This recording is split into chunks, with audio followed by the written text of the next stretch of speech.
My life is largely not what it has been for the most of my adult life. Most people I know me well enough to text me instead of calling. I prefer things that way, as it forces people to the point and elicits a better response for me, what with knowing that a text is committing to a repeatable or screenshotable to make up a word medium. Sometimes, however, things cannot be left to the chance of a text. What if my phone is powered off? What if wife person has murdered me and buried my body under a single wide trailer?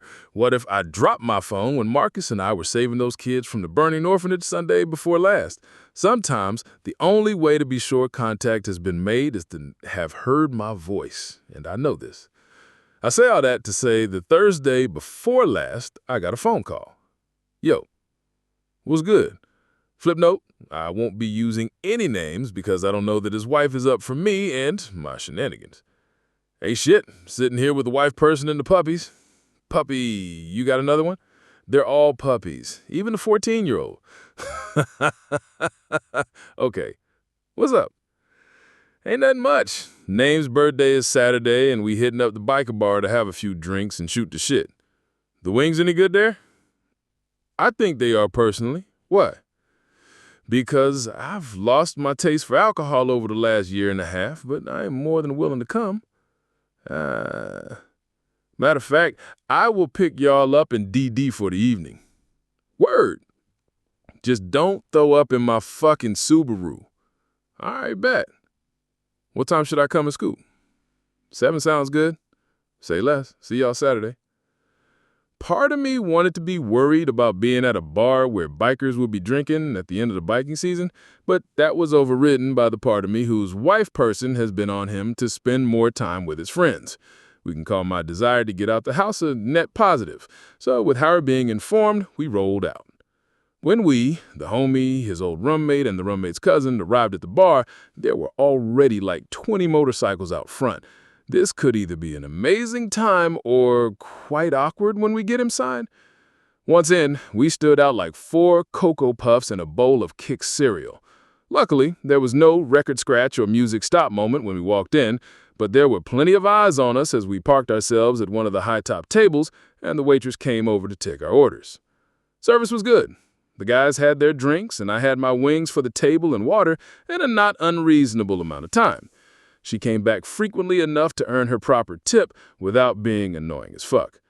We had some chuckles on tales of events past and spent roughly 2 hours when... Shit.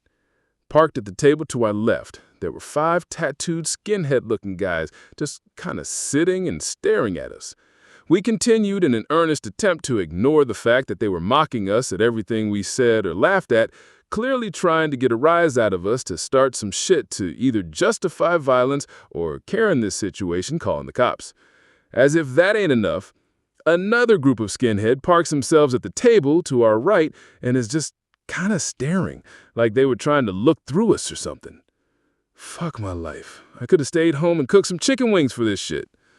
Whatever. Check, please. We've been here long enough. All of us are in our 40s and have shit to lose.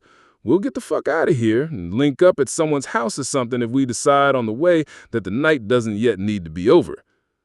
Except skinhead group number 1 apparently wasn't done in their attempt to make problems on this evening. Me. Ah, fuck. Nah, ain't no fuck. I got the bitch in my backpack on your back seat. As much as I appreciate the sentiment in this particular moment, could you please inform me that you left the house prepared to play Glock, paper, scissors next time? Glock, paper, scissors. Thank you. But I'll explain it later. Man, you are insane. Fuck that. Let's deal with this situation we're now in for no apparent good reason other than, well, America. We paid the check and headed to the door with skinhead group number 1 not far behind. Opening the door to exit, I noticed that group number 2 had decided that they wanted to come and play in the parking lot too. Fuck me. As 4 black men who have all been in at least one fist fight each before, we didn't try to run or flee or even try to get to the pistol that has apparently been in my back seat for the last 3.5 hours. We just casually strolled out the door and to the white Subaru Outback in the corner of the lot. There were 2 of group number 1 standing there next to my wagon. Leaving already? We hadn't even had a chance to share a picture. I don't drink, buddy. I'm DDing. Too bad. Really. Now, I am hurt that your buddies here are less than accepting of our hospitality, seeing as how this is our normal watering hole.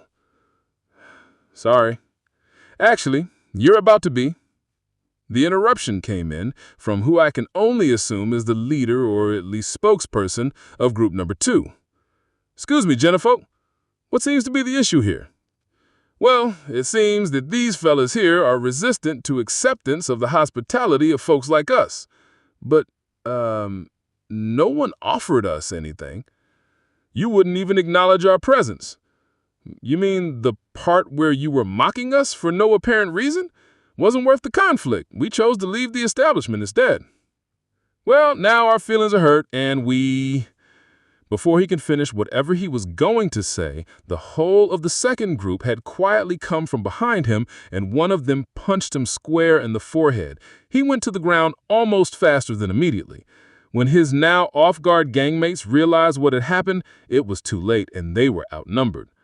Bear in mind that my friends and I want no part of this white-on-white crime happening in this here parking lot, but my homie made a point of getting his gun out of my car and on his person where he was legally licensed for it to be in case the police do so happen to get involved. I don't think he even considered the ramifications of the 3 drinks in his system. He was just keeping me out of trouble. In the maelstrom, I forgot that I walked the world with a 4K video recording device clipped to my belt. With the first group of skinhead thoroughly trounced before jumping on their bikes and getting the fuck out of Dodge, group 2 comes back over to us.